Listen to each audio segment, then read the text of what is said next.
Ouais, donc là j'ai récupéré un petit groupe électrogène. Donc il a un souci sur le moteur d'un point de vue mécanique. Donc là j'ai tout démonté pour voir le moteur, qu'est-ce qu'il avait. Donc le moteur c'est le Honda, le JXH50. Donc voilà à quoi ressemble le Honda, le JXH50.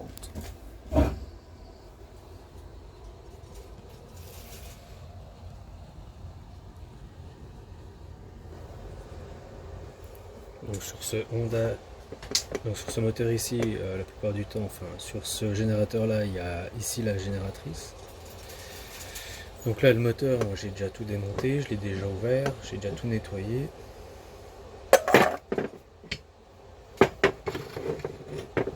Donc là ici on a le niveau d'huile, donc le contact avec les fils. Donc ici bah, il y a le vilebrequin avec le piston. Donc là je les ai déposés.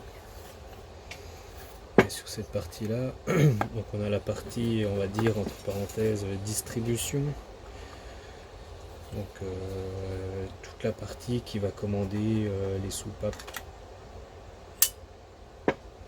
Voilà, donc cette pièce là qui va commander le jeu des soupapes. Et cette partie là qui va servir à lubrifier toute la partie du moteur. Donc là on a le piston. Donc le piston a un sens de montage. Donc il y a la flèche au-dessus là qui doit être côté admission, côté carbu, avec les deux points de repère là.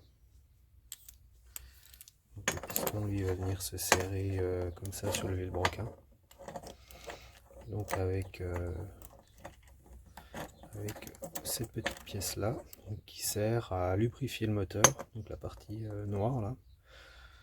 Donc c'est quand le piston descend, il va venir ramasser l'huile au fond du carter et la projeter pour lubrifier toute la partie carter.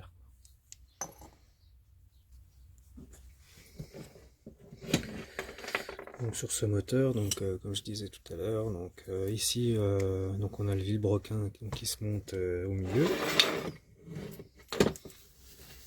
Donc avec le piston qui est à l'intérieur, qui est fixé donc ici. Donc c'est lui qui monte et qui descend et qui fait le mouvement de rotation. Donc ce vilebrequin, donc on a le côté pignonnerie derrière, donc qui va venir donc faire donc le cycle du 4 temps, donc en entraînant,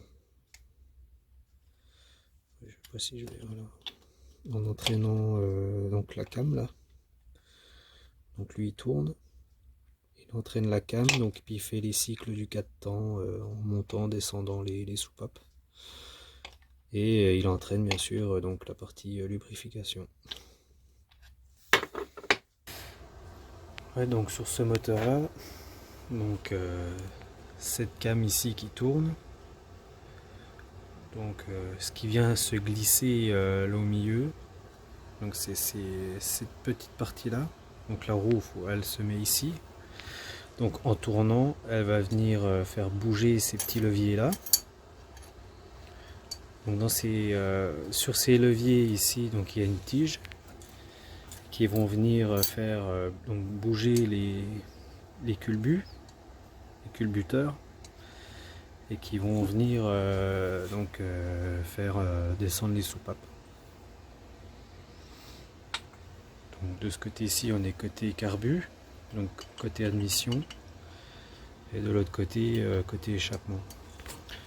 Donc sur cette partie-là, côté admission, donc on a un joint d'étanchéité donc sur la soupape qui se monte ici.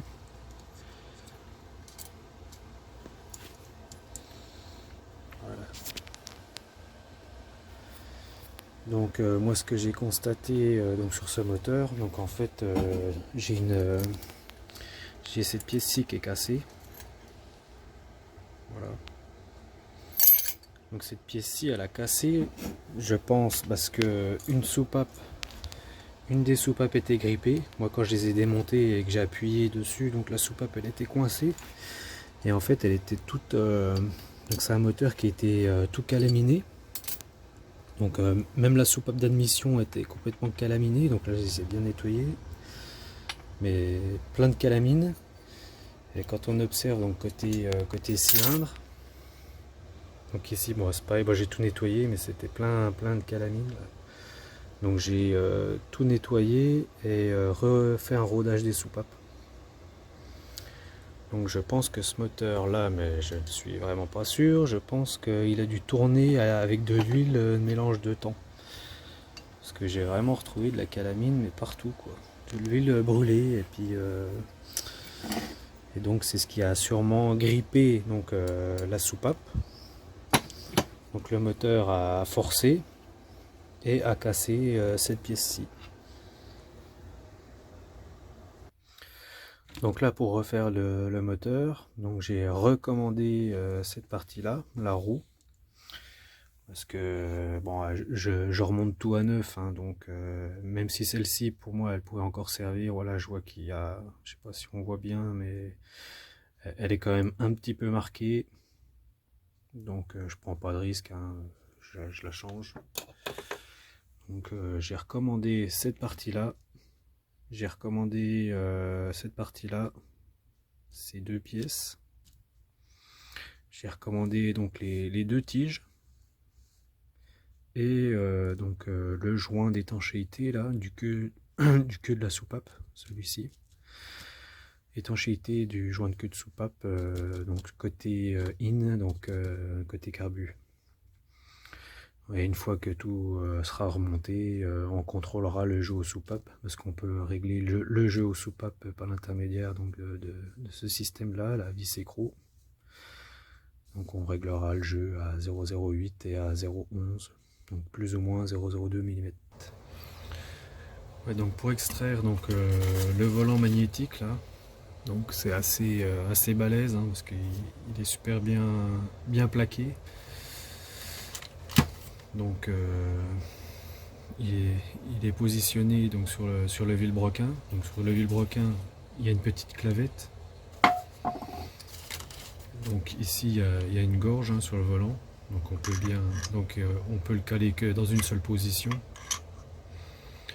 Donc pour l'extraire, j'ai dû fabriquer un extracteur, hein, donc on vient se visser sur les côtés là. Donc là c'est quand il y a le lanceur. Donc le système du lanceur est vissé ici. Donc on le démonte. Après on vient visser notre extracteur. Et en vissant donc la vis du milieu, on vient faire appui sur le vilebrequin. Et au bout d'un moment, tac, le volant il se décolle et c'est bon, c'est réussi. Ouais, donc j'en profite aussi pour tester donc le niveau, le switch qui va donner le niveau d'huile bas, donc le manque d'huile, pour faire arrêter le moteur. Donc ça c'est une sécurité. Donc le vert ce serait la masse. Donc le jaune par rapport à la masse. Donc là, quand il y a de l'huile, apparemment donc le circuit est ouvert. Et sur le niveau bas, donc là on entend le switch il a basculé. Donc ce qu'on peut faire aussi, c'est faire le test de la bobine d'allumage. Donc là j'ai fait un petit montage assez simple. Donc on va essayer de contrôler le bon fonctionnement de cette bobine là avec donc la bougie au bout. Donc quand on le démonte, cette partie là est mise donc sur le commun, le ground, sur le 0 volt, donc sur la carcasse, la partie métallique. Donc tout ceci, donc c'est métallique, donc c'est au commun, au 0, au ground. Et la bougie c'est pareil, donc elle est vissée sur la culasse, donc elle est au 0 volt au commun ground. Donc moi ce que je fais pour faire le test, donc là j'ai pris une pile de 9 volts avec le plus et le moins. Donc côté moins, donc je me suis mis autour de la bougie pour simuler donc la bougie vissée dans la culasse. Et de l'autre côté, donc côté moins, donc je me suis mis donc sur la partie métallique de la bobine. Donc après donc là donc sur cette bobine on a un fil noir. Donc c'est sur ce fil noir qu'on doit mettre au moins 9 volts pour avoir une étincelle au bout de la bougie là, pour voir si ça fonctionne, si la bobine est bonne, si le système fonctionne. Donc là je vais le faire fonctionner, donc je vais me mettre dans le noir pour qu'on voie un peu mieux. Donc là je me remets comme il faut, hop, sur le 0 volt, voilà. Ouais, là ça fonctionne. Donc si j'éteins la lumière, est-ce qu'on voit un peu mieux? Donc le bout de la bougie. Ouais. Donc la bobine fonctionne. Il n'y aura pas de problème d'allumage. Et donc là on est donc sur le carburateur. Donc moi je vais le démonter pour le nettoyer. Parce que bon, je connais pas l'historique de ce moteur. Hein. Je préfère tout nettoyer, repartir sur quelque chose de sain. Donc sur la partie supérieure, donc ici on a donc un moteur pas à pas. Donc c'est lui qui va jouer sur le fait qu'on mette plus ou moins donc de mélange air essence. Voilà, on joue sur le papillon d'entrée d'air là. Donc devant on a le starter. Donc quand on place de ce côté là, le starter est actionné. Une fois que le moteur est démarré, hop, on retire. Donc là je vais extraire donc ce moteur pas à pas, donc qui lui voilà, il gère la vitesse, hein. Donc à plus on va demander de puissance, à plus lui il va s'ouvrir, hein. Le moteur il va demander à s'ouvrir. Dès qu'on retire la charge sur le groupe, donc le volet va se refermer, le moteur va dire et hop, on n'a plus besoin de puissance, hop, on resserre le volet. Donc pour l'extraire, donc on va déjà enlever ce cerveau là, cerveau moteur. Est-ce que j'ai bien le tournevis? Donc il faut faire attention, c'est de ne pas perdre le petit ressort là qui a vite fait de sauter. Donc celui qui est placé juste ici là. Donc on va faire attention. C'est quand même assez bien serré là.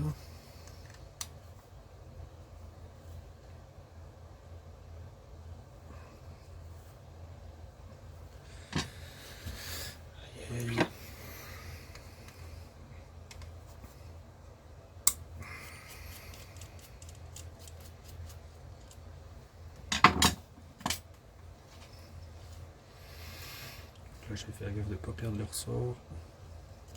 Voilà, donc je sais bon. Ce petit ressort là.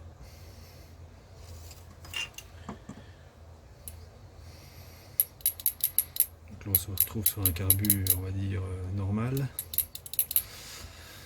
Donc bon allez, je démonte l'urite.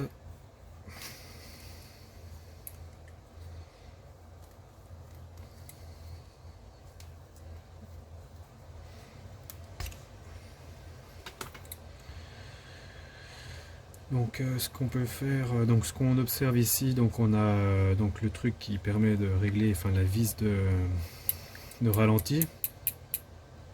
Donc la plupart du temps ils sont réglés à on va dire 2 tours. Donc si je fais un petit repère au-dessus là, on va compter le nombre de tours. Où ma vis elle va se retrouver à ras la ferraille. Hein.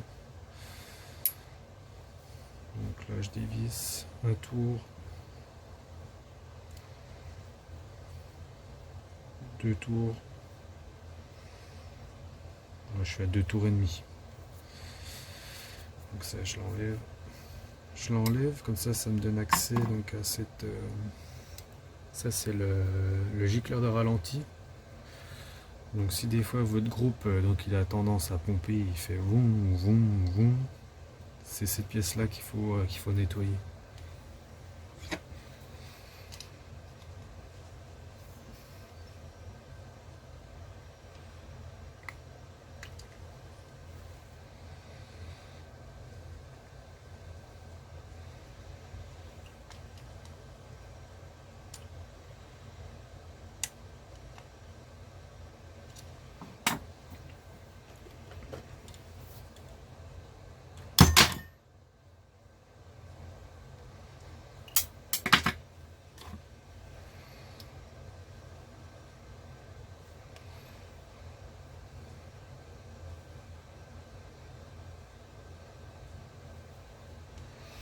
Assez gras, hein, je sais pas, le moteur il a dû tourner avec du mélange. Hein. On va regarder le fond de cuve là s'il est beau.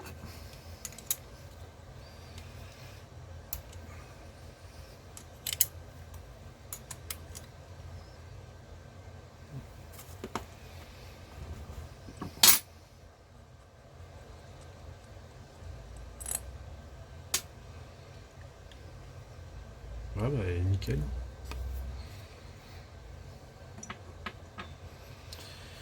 Il est nickel. Donc là on va démonter donc, le flotteur, le pointeau. Ouais, il est quand même, c'est quand même jaune, hein. C'est quand même jaune dedans. Je sais pas si vous voyez là, mais c'est quand même un peu jaune. Hein.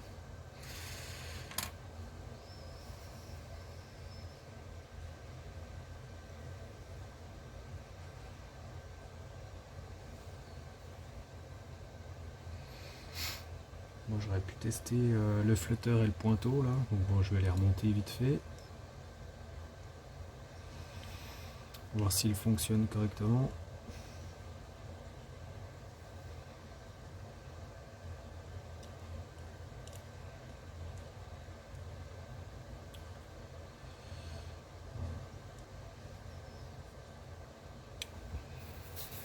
Donc l'arrivée d'essence elle se fait ici, donc si je souffle, donc là on n'entend pas de bruit, donc le pointeau est bien plaqué en bas, donc il ferme bien le robinet d'essence.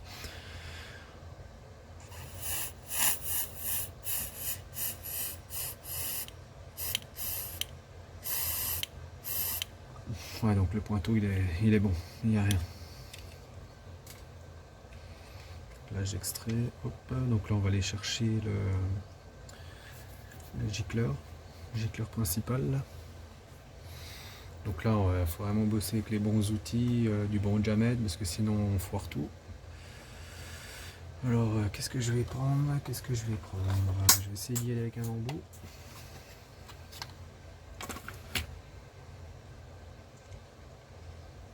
Ouais, c'est bon, j'ai le bon embout avec la bonne taille.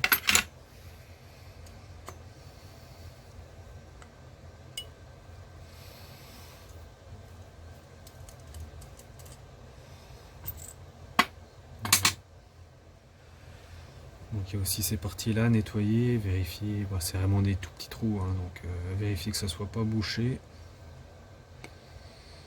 Donc bon, moi je démonte tout, mais tout va partir dans le bac à ultrasons après, donc voilà, donc ça on a démonté, donc cette partie là on peut pas la démonter. Ça c'était la vis de richesse, donc bon, on n'a pas accès à beaucoup de réglages, donc je la laisse comme elle est. Je vais juste mettre ça dans le bac là, et puis ça va tremper et puis être nettoyé.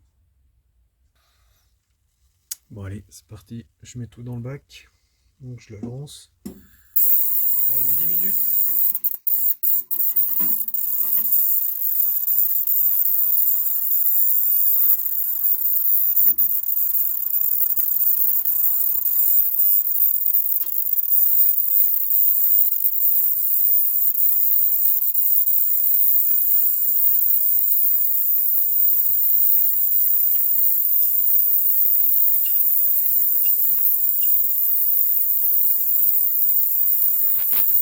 Ouais, donc voilà, hein. Donc après 10 minutes de bain, donc le bac à ultrasons là, donc on a un carbu qui est quand même assez propre, hein, il est correct.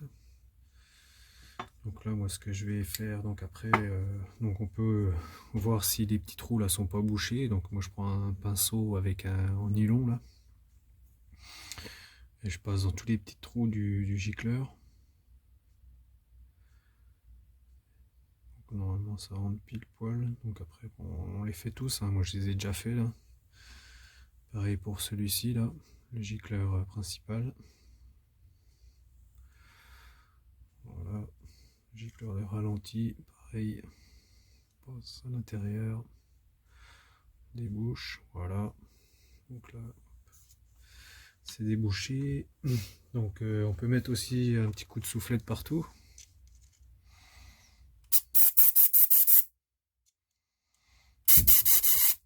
Voilà. Voilà.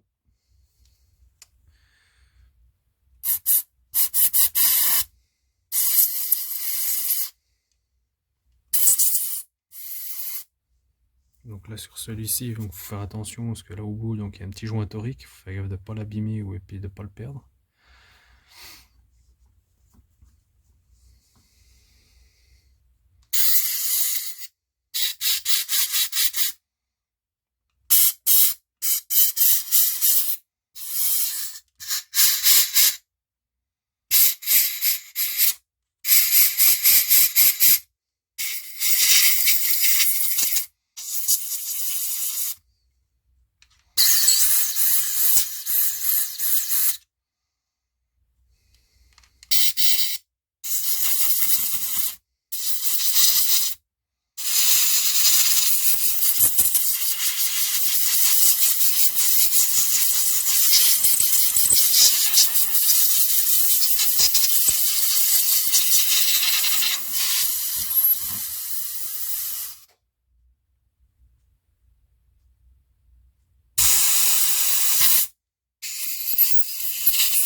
Donc une fois que tout est soufflé, donc moi je mets un petit peu de produit, donc je fais pas de marque, mais voilà, partout, parce que bon le carbu, je sais pas quand est-ce que je vais le monter. Je mets de ce produit là partout.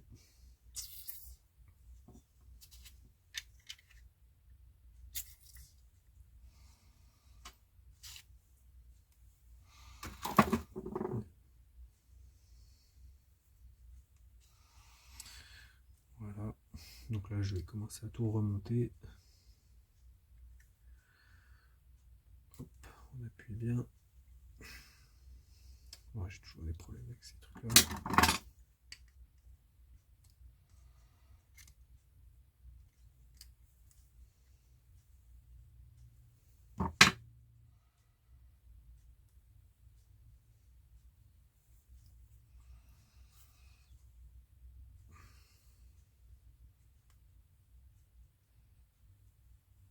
Voilà.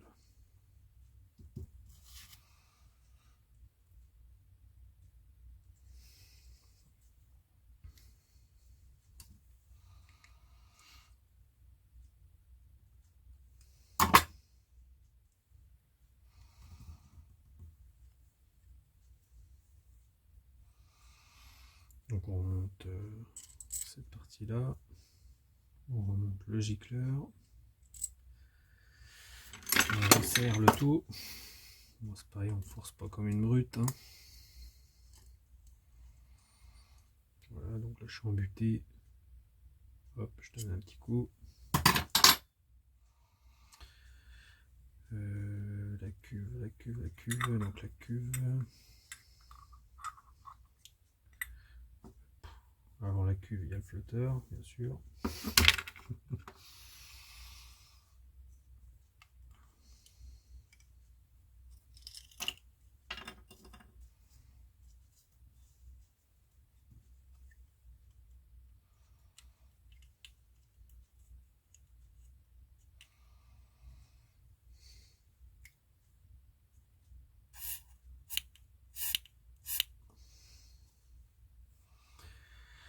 Donc ça, donc cette partie-là, c'est fait pour vidanger donc l'essence en fond de cuve. Donc quand on a fini d'utiliser le groupe, donc cette partie-là, elle se trouve devant. Je vais le remonter comme ça. Voilà. Hop. On resserre.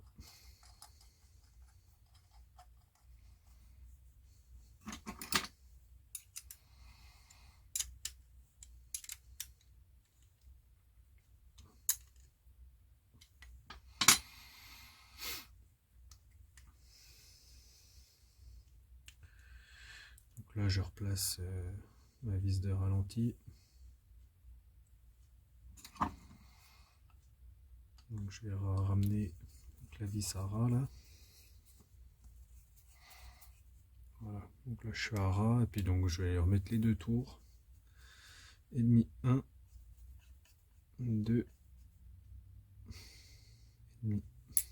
Je fais deux tours et demi. Donc on replace le cerveau, le moteur papa là. Donc on fait attention au ressort. On replace. Voilà. Après, on va le remettre à sa place sans perdre le ressort. Voilà, donc là c'est bon, j'ai réussi. Donc on remet les deux vis.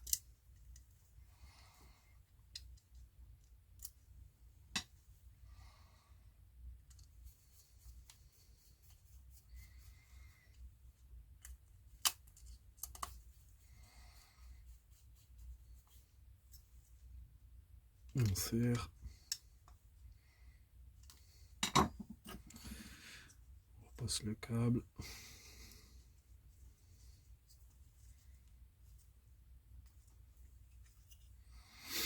Donc ce que je fais aussi, je remets un petit peu de produit là.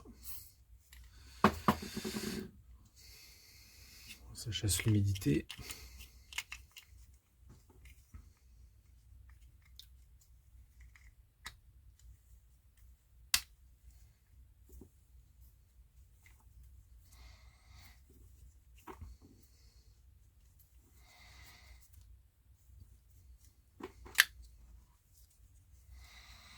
Et voilà, on a un carbu qui est prêt à être monté.